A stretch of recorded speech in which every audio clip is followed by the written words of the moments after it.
आज बहुत खास दिन है। आज जलियांवाला बाग हत्याकांड की बरसी है और आज हम आपको यह बताएंगे कि 1919 में हुआ यह हत्याकांड कैसे स्वतंत्रता आंदोलन के लिए एक बहुत बड़ा फ्लैश पॉइंट या कह लीजिए कि टर्निंग पॉइंट साबित हुआ। और इस नरसंहार ने भगत सिंह, सुखदेव, राजगुरु, राम प्रसाद बिस्मिल और चंद्रशेखर आजाद जैसे क्रांतिकारियों को पैदा किया। लेकिन इस नरसंहार पर कांग्रेस और महात्मा गांधी का रवैया बहुत ही उदासीन था। यह विश्लेषण देखने के बाद आज आपके मन में यह सवाल जरूर आएगा कि हमारे स्वतंत्रता आंदोलन में लाला लाजपत राय को छोड़कर कांग्रेस का कोई भी बड़ा नेता शहीद नहीं हुआ, ना ही कभी घायल भी हुआ। यह नरसंहार 13 अप्रैल 1919 को बैसाखी के दिन हुआ था। उस वक्त जलियांवाला बाग में हजारों लोग इकट्ठा थे और ये लोग स्वतंत्रता सेनानी सत्यपाल और सैफुद्दीन किचलू की गिरफ्तारी और रॉलेट एक्ट के खिलाफ विरोध प्रदर्शन कर रहे थे। रॉलेट एक्ट भारत की ब्रिटिश सरकार द्वारा किसी भी राष्ट्रीय आंदोलन को खत्म करने के लिए बनाया गया एक विशेष कानून था और इस कानून के तहत ब्रिटिश सरकार बिना किसी मुकदमे के ही, बिना किसी सुनवाई के क्रांतिकारियों को गिरफ्तार कर सकती थी। और इस कानून के विरोध में जलियांवाला बाग में एक बड़ी रैली का आयोजन किया गया था। उस दिन ब्रिटिश सरकार उसके खिलाफ उठने वाली हर आवाज को दबा देना चाहती थी। इसलिए उस दिन ब्रिगेडियर जनरल के पद पर तैनात रेजिनाल्ड डायर ने जलियांवाला बाग में आए निहत्थे प्रदर्शनकारियों पर फायरिंग का आदेश दे दिया, जिसके बाद अंग्रेज सैनिकों ने 10 मिनट की फायरिंग के दौरान करीब 1650 गोलियां चलाईं, आधाधुंध गोलियां। और इस आधाधुंध फायरिंग में 379 लोग उसी समय मारे गए। हालांकि गैर आधिकारिक आंकड़े ये कहते हैं कि इस घटना में 1000 से ज्यादा लोग मारे गए थे।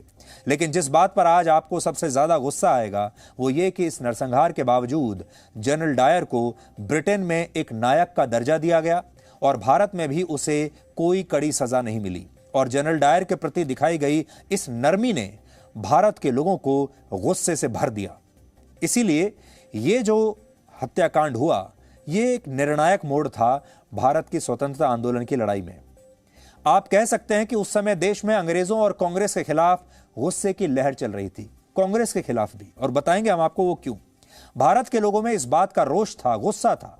सबसे ज्यादा गुस्सा इस बात का था कि इस हत्याकांड के बाद कांग्रेस के बड़े बड़े नेता ब्रिटिश सरकार को लेकर अपनी नरमी दिखा रहे थे और खुद महात्मा गांधी ने भी उस समय अमृतसर जाकर पीड़ित परिवारों से मिलने की कोशिश नहीं की। इसके पीछे दलील यह दी जाती है कि तब महात्मा गांधी को पंजाब आने से रोकने के लिए अंग्रेजों की सरकार ने एक आदेश जारी किया था जिसमें लिखा था कि अगर महात्मा गांधी पंजाब में प्रवेश करते हैं तो उन्हें गिरफ्तार कर लिया जाएगा। तो इसका मतलब हम क्या माने कि महात्मा गांधी गिरफ्तारी से डर गए, वो गिरफ्तार नहीं होना चाहते थे। जब सारी दुनिया मर रही है, कुर्बानी दे रही है, जेलों में क्रांतिकारी सड़ रहे हैं, लोगों को गोलियों से उड़ाया जा रहा है, तब महात्मा गांधी को गिरफ्तार होने से डर लग रहा था। और उनके समर्थक कहते हैं कि इस वजह से, इस आदेश की वजह से महात्मा गांधी 6 महीने तक पंजाब नहीं गए। लेकिन यहां समझने वाली बात यह है कि महात्मा गांधी ने अपने पूरे जीवन काल में कभी अंग्रेजी सरकार के ऐसे आदेशों का पालन नहीं किया। जब उन्होंने नमक कानून तोड़ा तब भी उनके खिलाफ देश में ऐसे ही आदेश जारी हुए थे, लेकिन उन्होंने अपने आंदोलन को समाप्त नहीं किया, जिसके लिए उनकी गिरफ्तारी भी हुई। इस तरह से उन्होंने और भी बहुत सारे कानून तोड़े, पदयात्राएं की, भूख हड़तालें की, जब उन्हें इस बात का अंदाजा था कि उन्हें गिरफ्तार कर लिया जाएगा। लेकिन जलियांवाला बाग हत्याकांड के समय उन्होंने अंग्रेजी सरकार के आदेश को बहुत ही आसानी से मान लिया, इतनी आसानी से मान लिया कि विश्वास नहीं होता। एक और बात, उस समय जब भारत के लोगों में जनरल डायर के प्रति बहुत रोष था, उस समय महात्मा गांधी ने यह कह दिया कि वो जनरल डायर को माफ कर चुके हैं। यानी पूरा देश गुस्से में उबल रहा है और महात्मा गांधी कह रहे हैं कि हमने उन्हें माफ कर दिया। 25 अगस्त 1920 को महात्मा गांधी ने अपने एक बयान में कहा था कि यह अपराध होगा कि मैं निर्दोष लोगों की हत्या करने वाले जनरल डायर का सहयोग करूं, लेकिन अगर वो बीमार हैं तो उनकी सेवा करना प्रेम का कार्य होगा और हमें उन्हें माफ कर देना चाहिए। महात्मा गांधी ऐसा इसलिए कह रहे थे क्योंकि इस हत्याकांड के बाद जनरल डायर काफी गंभीर रूप से बीमार हो गए और वर्ष 1927 में लकवे और दूसरी गंभीर बीमारियों की वजह से उनकी मौत हो गई। लेकिन यहां बड़ा सवाल यह है कि महात्मा गांधी ने जनरल डायर के प्रति यह नरमी तब दिखाई जब जनरल डायर को ब्रिटेन के लोगों का भी जबरदस्त समर्थन मिल रहा था। जनरल डायर को उनकी सेवा पूरी होने से 2 साल पहले ही रिटायर कर दिया गया था, जिसके बाद ब्रिटेन के लोगों ने उनकी मदद करने के लिए 26,000 पाउंड यानी आज के हिसाब से लगभग 26 लाख रुपए का चंदा इकट्ठा किया था। लेकिन हमारे देश में महात्मा गांधी और कांग्रेस के बाकी बड़े नेता सैकड़ों लोगों की हत्या के बाद भी जनरल डायर से सहानुभूति जता रहे थे, जो बात भारत के बाकी लोगों को अच्छी नहीं लगी, भारत की आम जनता को अच्छी नहीं लगी। इसके अलावा महात्मा गांधी के कहने पर ही कांग्रेस की इंक्वायरी कमेटी ने जनरल डायर के खिलाफ मुकदमा दर्ज करने की मांग को भी वापस ले लिया। खुद महात्मा गांधी ने इसका जिक्र जनरल डायर की मृत्यु के 11 साल बाद 1 नवंबर 1938 को किया और उन्होंने तब कहा कि जनरल डायर के प्रति उनके मन में कोई नफरत नहीं है। कड़वा सच ये है कि उस समय भी कांग्रेस के ये बड़े बड़े नेता ऐसे ही डिजाइनर नेता बने हुए थे, डिजाइनर प्रोटेस्ट किया करते थे। और उस समय भी जैसे आज हम आपको बताते हैं कि डिजाइनर नेता हैं, डिजाइनर बुद्धिजीवी हैं, ये लोग तब भी इसी तरह के डिजाइनर प्रोटेस्ट किया करते थे। उसी भूमिका में ये तब भी थे। और ये लोग ऐसे थे जो अखबारों और पत्रिकाओं में तो लंबे लंबे लेख लिखा करते थे और सांकेतिक हड़ताल भी किया करते थे, सांकेतिक विरोध प्रदर्शन भी किया करते थे। लेकिन आजादी के लिए उन्होंने कभी भी अपने प्राणों की कुर्बानी देने की कोशिश नहीं की। आजादी के लिए कभी भी ऐसा कुछ नहीं किया जिससे इनके शरीर को जरा सा भी कष्ट पहुंचता हो, इनके कपड़े जरा सा भी गंदे हो जाएं, इनके कपड़ों पर जरा सा भी दाग लग जाए, इनके कपड़ों पर जरा सी धूल बैठ जाए, ऐसा कोई काम नहीं किया। यानी विरोध प्रदर्शन तो करेंगे, लड़ाई भी लड़ेंगे, लेकिन सफेद कपड़ों पर जरा सी धूल नहीं लगनी चाहिए। ऐसा प्रोटेस्ट इनका हुआ करता था। स्वतंत्रता आंदोलन के इतिहास में कांग्रेस के एक ही बड़े नेता ऐसे थे जो आजादी के लिए संघर्ष करते हुए शहीद हुए, और ये नेता थे लाला लाजपत राय। आप सबने उनका नाम सुना होगा। लाला लाजपत राय को कांग्रेस के गरम दल का नेता माना जाता था। उस समय भी एक नरम दल था और एक गरम दल था। नरम दल वाले वो लोग थे जो ये कहते थे कि अहिंसा के रास्ते पर चलना है, विरोध प्रदर्शन करना है, लेकिन ऐसा नहीं करना है जिससे हमारे कपड़े गंदे हो जाएं। और गरम दल वाले वो लोग थे जो कहते थे कि ब्रिटिश सरकार को हमें सामने से जाकर उसका मुकाबला करना चाहिए और उन्हें मजबूर कर देना चाहिए कि वो वापस चले जाएं, यानी सख्त रवैया अपनाया जाना चाहिए। लेकिन लाला लाजपत राय के अलावा उस समय की कांग्रेस में किसी भी बड़े नेता ने स्वतंत्रता आंदोलन में अपनी शहादत नहीं दी। आज हम आपसे भी ये सवाल करेंगे और आप भी विश्लेषण देखने के बाद सोचेंगे जरूर कि जब आप इतिहास की किताबों में जाएंगे, पढ़ेंगे, तो सोचिए कांग्रेस पार्टी के ऐसे कितने नेता थे जिन्होंने अपनी शहादत दी स्वतंत्रता आंदोलन के दौरान, जिन्होंने अपनी जान की कुर्बानी दे दी। महात्मा गांधी, मोतीलाल नेहरू, जवाहरलाल नेहरू, अब्दुल कलाम आजाद, सरोजिनी नायडू, डॉक्टर राजेंद्र प्रसाद, ऐसे तमाम बड़े नेता स्वतंत्रता आंदोलन का हिस्सा तो रहे, लेकिन इन नेताओं ने देश की आजादी के लिए शहादत नहीं दी, बल्कि बाद में जब भारत आजाद हुआ तो यही वो लोग थे जो बाद में मंत्री बने, प्रधानमंत्री बने। जो क्रांतिकारी भारत के लिए शहीद हुए उनका असल में कांग्रेस से दूर दूर तक कोई लेना देना ही नहीं था। लेकिन दुर्भाग्य देखिए कि इतिहास की किताबों में अक्सर आप सबको भी यही पढ़ाया गया है कि देश को आजादी कांग्रेस के इन्हीं बड़े बड़े नेताओं ने दिलवाई। अहिंसा के रास्ते पर चलकर, विरोध प्रदर्शन करते हुए, भूख हड़ताल करते हुए भारत को आजादी इन्होंने दिलवाई है। लेकिन वो फिर कौन लोग थे जो फांसी पर चढ़ गए हंसते हंसते। इसलिए आज आपको असली क्रांतिकारियों के बारे में भी जान लेना चाहिए। वर्ष 1919 में जब जलियांवाला बाग हत्याकांड हुआ, उस समय देश में काफी गुस्सा था, बहुत रोष था, और इस गुस्से ने देश को भगत सिंह, सुखदेव, राजगुरु, रामप्रसाद बिस्मिल और चंद्रशेखर आजाद जैसे कई बड़े क्रांतिकारी दिए। ये वो लोग थे जो अहिंसक आंदोलन करने की बजाय अंग्रेजों को उन्हीं की भाषा में जवाब देना चाहते थे। यानी ये गोली के बदले गोली और बम के बदले बम से जवाब देने वाले क्रांतिकारी थे। आप ये भी कह सकते हैं कि ये उस जमाने के एंग्री यंग मैन थे। 13 अप्रैल 1919 को जब यह हत्याकांड हुआ तब शहीद भगत सिंह की उम्र सिर्फ 12 साल थी और तब वो अपना स्कूल छोड़कर जलियांवाला बाग पहुंच गए थे और यहां से वो कुछ मिट्टी उठाकर अपने घर ले आए थे, जिसमें ये वो मिट्टी थी जिसमें मारे गए लोगों का खून मिला हुआ था। और कहा जाता है कि इस मिट्टी को वो अपनी जेब में रखा करते थे ताकि अंग्रेजी सरकार के प्रति उनका क्रोध कभी शांत ना हो। यानी इस नरसंहार ने ही भगत सिंह को क्रांतिकारी भगत सिंह बनाया। और अब आप सोचिए भगत सिंह जैसे क्रांतिकारियों के मन पर क्या गुजरती होगी जब महात्मा गांधी 6 महीने तक पंजाब नहीं गए, जब महात्मा गांधी ये कहते थे कि हमने जनरल डायर को माफ कर दिया। भगत सिंह की तरह चंद्रशेखर आजाद भी इस हत्याकांड के समय सिर्फ 12 वर्ष के थे। सोचिए 12 साल कितनी छोटी उम्र होती है, लेकिन इस उम्र में जलियांवाला बाग की घटना ने उनके दिल और दिमाग पर भी इस कदर प्रभाव डाला कि 12 साल के चंद्रशेखर आजाद भारत को आजाद कराने के लिए स्वतंत्रता आंदोलन से जुड़ गए और उन्होंने वर्ष 1920 में हुए असहयोग आंदोलन में हिस्सा लिया और इस दौरान उन्हें गिरफ्तार भी किया गया था। क्रांतिकारी सुखदेव थापर भी जलियांवाला बाग की घटना के समय 12 साल के ही थे और शिवराम हरि राजगुरु की उम्र तो उस जमाने में सिर्फ 10 साल थी। लेकिन इतनी कम उम्र में ही ये लोग क्रांतिकारी बन गए और बाद में उन्होंने भारत की आजादी के लिए अपने प्राणों की आहुति दे दी, अपनी पूरी जवानी उन्होंने इस देश को दे दी और इतनी कम उम्र में वो फांसी पर भी चढ़ गए। जब कांग्रेस के बड़े बड़े नेता और महात्मा गांधी जनरल डायर को माफ कर चुके थे, तब शहीद ऊधम सिंह ने 13 मार्च 1940 की शाम को लंदन में माइकल ओ डायर की हत्या करके जलियांवाला बाग का बदला लिया। माइकल ओ डायर इस हत्याकांड के दौरान पंजाब के गवर्नर थे और उन्होंने जनरल डायर का उनकी क्रूरता के लिए समर्थन भी किया था। वर्ष 1943 से 1945 के बीच आजाद हिंद फौज के 26,000 सैनिक शहीद हुए थे और ये सैनिक कांग्रेस के कार्यकर्ता नहीं थे, बल्कि ये देश के असली क्रांतिकारी थे जो नेताजी सुभाष चंद्र बोस को अपना असली नायक और लीडर मानते थे। लेकिन आजादी के बाद हमारे देश के इतिहास को इस तरह से पेश किया गया जैसे इस देश को आजादी सिर्फ कांग्रेस और उसके बड़े बड़े नेताओं ने ही दिलाई है।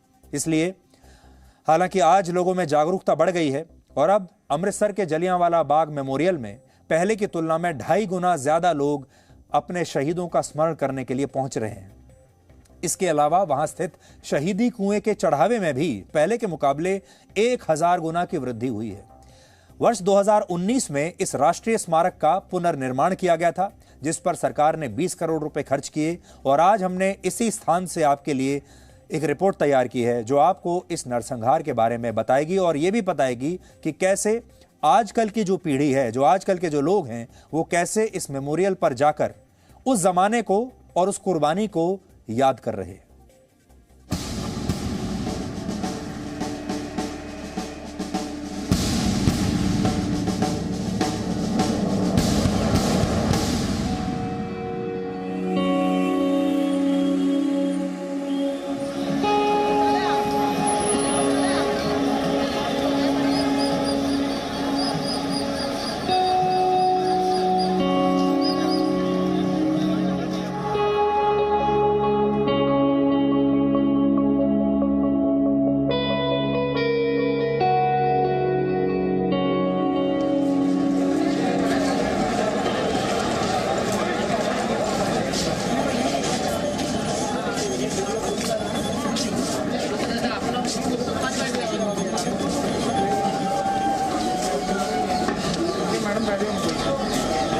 बुक्स में और एजुकेशंस में बताना चाहिए जलियांवाला बाग के लिए, क्योंकि हम लोगों के हिस्ट्री में बहुत सारी चीज़ें है ही नहीं कि हुआ क्या है करके।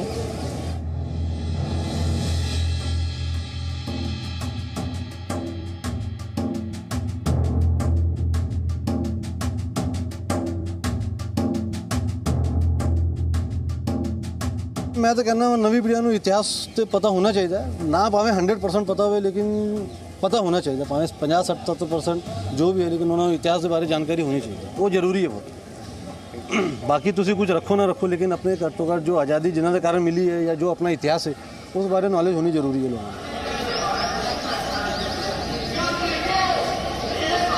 सारी क्राउड पीसफुल प्रोटेस्ट के लिए यहाँ जमा हुई थी अपने लीडर्स के लिए, बट जनरल डायर ने जो पीछे से आके सारे दरवाजे बंद करके फायर का कमांड दिया था वो बहुत ही गलत था एंड वो कभी भूला नहीं जा सकता।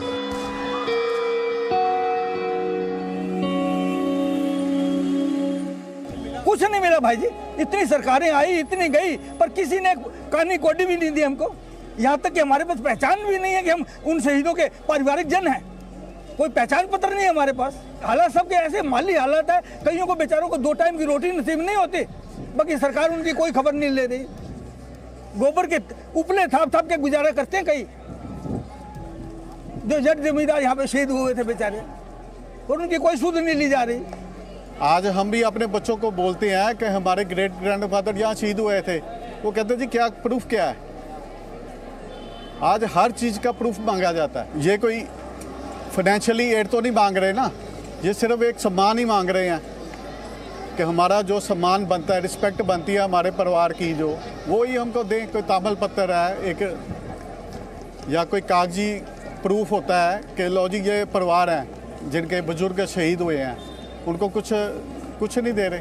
आज अगर हम पंजाब के स्कूलों में देखें या सेंटर के CBSE पैटर्न में भी देखें तो कहीं पे भी जलियांवाला बाग के शहीदों का नाम कहीं सूची में शामिल नहीं है, हमारे करिकुलम में नहीं है। तो सबसे बड़ी बात तो यही है कि इन शहीदों का जो इतिहास है वो सरकार आज तक इनको स्कूलों से, शिक्षा के माध्यम से या प्रचार के माध्यम से ही नहीं कर पाई। मैं कहता हूं कि सरकार का इतना तंग दिल है कि उसके पास एक कलम और एक कागज़ भी नहीं है कि इन शहीद परिवारों को वो सम्मानित कर दे स्टेट अवार्ड या नेशनल अवार्ड से। जो लोग उस टाइम पे इस हादसे के शिकार हुए, उनकी फैमिलीज़ के साथ जो वार्तालाप होनी चाहिए थी वो नहीं हुई।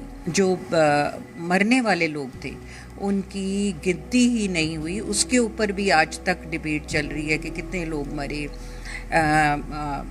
डिफरेंट जो अनुमान लगाए जाते हैं।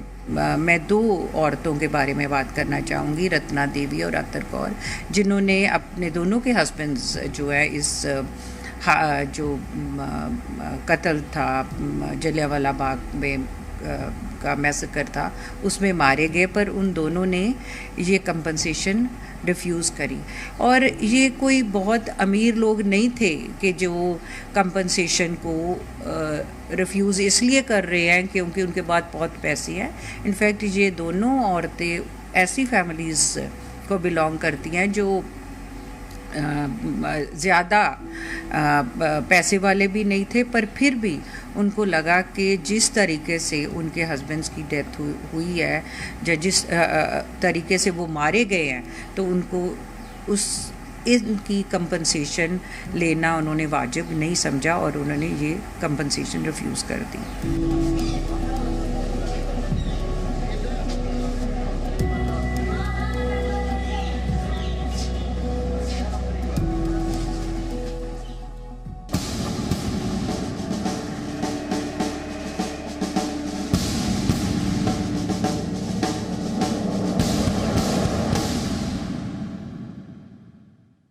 अब आगे की कहानी सुनिए।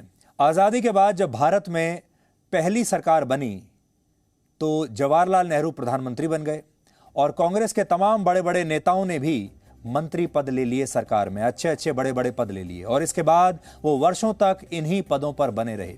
जवाहरलाल नेहरू का परिवार तो अब तक शासन कर रहा है, उनका शासन तो अब तक चल रहा है और कांग्रेस पार्टी पर भी अभी तक उनका एक छत्र राज है। और बाकी के भी जो बड़े बड़े कांग्रेसी नेता थे जो अपने आप को स्वतंत्रता सेनानी बताते थे, वो या तो मंत्री बन गए, राष्ट्रपति बन गए या बड़े बड़े पदों पर उन्हें बैठा दिया गया। लेकिन हमारे देश के जो असली क्रांतिकारी थे, जिन्होंने अपना जीवन कुर्बान कर दिया हंसते हंसते, जैसे भगत सिंह, सुखदेव, राजगुरु, चंद्रशेखर आजाद और राम प्रसाद बिस्मिल, इन्होंने अपनी जान की जो कुर्बानी दी, तो आज हम ये पूछना चाहते हैं आजाद भारत ने उन्हें क्या दिया? इन तमाम लोगों को, कांग्रेस के तो जो बड़े बड़े नेता थे उस जमाने के, उन सबको बड़े बड़े इनाम मिले क्योंकि वो मंत्री बन गए, उन्हें बड़े बड़े सरकारी पद मिले, बड़े बड़े बंगले मिले और उनकी आगे तक की पीढ़ियां सुधर गई। लेकिन ये जो लोग थे, इन्हें आजाद भारत ने क्या दिया? इतिहास की किताबों में एक चैप्टर के अलावा उन्हें कुछ नहीं मिला। यह फर्क होता है असली क्रांतिकारी होने में और डिजाइनर क्रांतिकारी होने में। और फिर डिजाइनर क्रांतिकारी जो थे वो धीरे धीरे आजादी के बाद दरबारी बन गए। तो आपने ये भी देखा होगा उस जमाने के जो डिजाइनर क्रांतिकारी थे, जिन्होंने अपने आप को, अपनी जान को, अपने शरीर को बहुत संभाल कर रखा कि आजादी के बाद भी तो बहुत काम करने हैं हमें, वो सब मंत्री बने। और ये जो क्रांतिकारी थे, डिजाइनर क्रांतिकारी, धीरे धीरे ये दरबारियों में बदल गए और उसके बाद दरबारी ही वर्षों तक इस देश की सत्ता चलाते रहे। तो इतिहास की किताबों में आपको ये सब बातें पढ़ने को नहीं मिलेंगी। इतिहास की किताबों में आपको बस अभी तक यही बताया गया होगा कि कैसे उस जमाने के जो स्वतंत्रता आंदोलन के जो नायक थे, उनकी वजह से महात्मा गांधी, उनकी टीम, हम ये नहीं कह रहे कि महात्मा गांधी का कोई योगदान नहीं है, हम उनकी महानता पर सवाल भी नहीं उठा रहे, लेकिन हम हमेशा, महात्मा गांधी खुद अपने बारे में ये कहते थे कि उनसे भी जीवन में बहुत बड़ी बड़ी गलतियां हुई हैं। वो खुद भी ये कहते थे कि उन्होंने सत्य के साथ बहुत सारे प्रयोग किए हैं और अपनी गलती खुद मानते थे। और आज इसीलिए उसी संदर्भ में हम भी आपको बीच बीच में बताते हैं कि उनसे भी बहुत सारी गलतियां हुई हैं। वो जिन लोगों के साथ थे, जो उनकी टीम थी, उस टीम से भी बहुत सारी गलतियां हुई और आज़ादी के बाद भी वो लगातार गलतियां करते चले गए। महात्मा गांधी अगर होते बाद में तो बड़े दुखी होते। Presenting B News app, available on Google Play and App Store. Download it now.